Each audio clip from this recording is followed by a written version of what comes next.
এখন আমরা চলে এসেছি উত্তর কলকাতার আরেকটি বিখ্যাত বনেদি বাড়ির পুজোতে, যেটি ছাতুবাবু এবং লাটুবাবুর পুজো নামে বিখ্যাত। উত্তর কলকাতার বাগবাজার থেকে হাঁটা পথেই পৌঁছে যাওয়া যায় বিডন স্ট্রিটের এই লালচে প্রাসাদভবন বাড়িটিতে, যেটির নাম রামদুলাল নিবাস।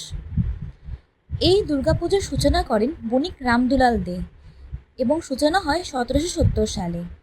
একসময় দারিদ্র্যে জন্মানো যে অনাথ শিশু পরবর্তীতে আমেরিকার সঙ্গে সমুদ্রপথে ব্যবসা করে হয়ে উঠবে বাংলাদেশ অন্যতম ধনী ব্যবসায়ী, এমনকি তার বাণিজ্যের সুবাদেই কলকাতায় খোলা হয়েছিল দেশের দ্বিতীয় প্রাচীনতম মার্কিন কনসুলেট।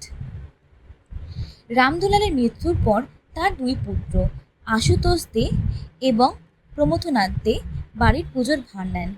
তৎকালীন কালে বাবু বলতে উচ্চ ব্যক্তিসম্পন্ন মানুষকেই বলা হতো, তাই আশুতোষ দে পরিচিত ছিলেন ছাতুবাবু এবং প্রমথনাথ দে পরিচিত ছিলেন লাটুবাবু হিসাবে।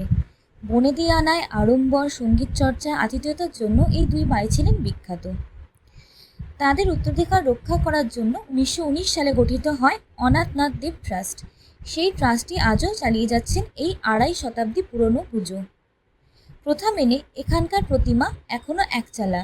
দেবী লক্ষ্মী ও সরস্বতী এখানে পূজিত হয় দেবী জয়া ও বিজয়া রূপে। এই পুজোর অন্যতম বিশেষত্ব হলো এখানে মা দুর্গাকে 10 মহাবিদ্যা রূপে পুজো করা হয়। প্রতিপদ থেকে পুজো শুরু হয়, যা চলে 10 দিন ধরে। ষষ্ঠী পর্যন্ত শালগ্রাম শিলার পুজো হয়।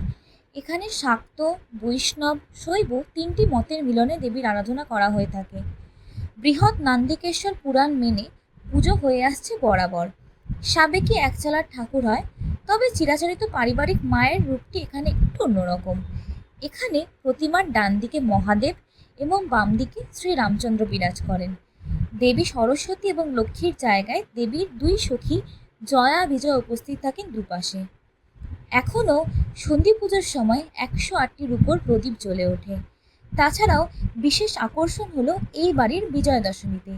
এখানে নীলকণ্ঠ পাখি উড়িয়ে বিজয়া দশমী পালন করা হয়।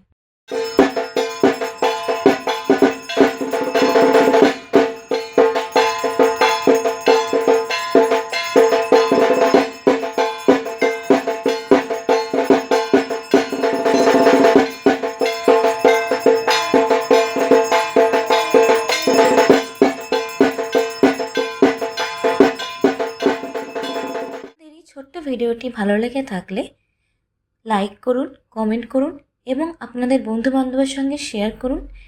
এবং এই চ্যানেলের অনেক ভিডিও আসতে চলেছে, সেগুলি দেখার জন্য আমাদের ছোট্ট চ্যানেলটিকে সাবস্ক্রাইব করুন।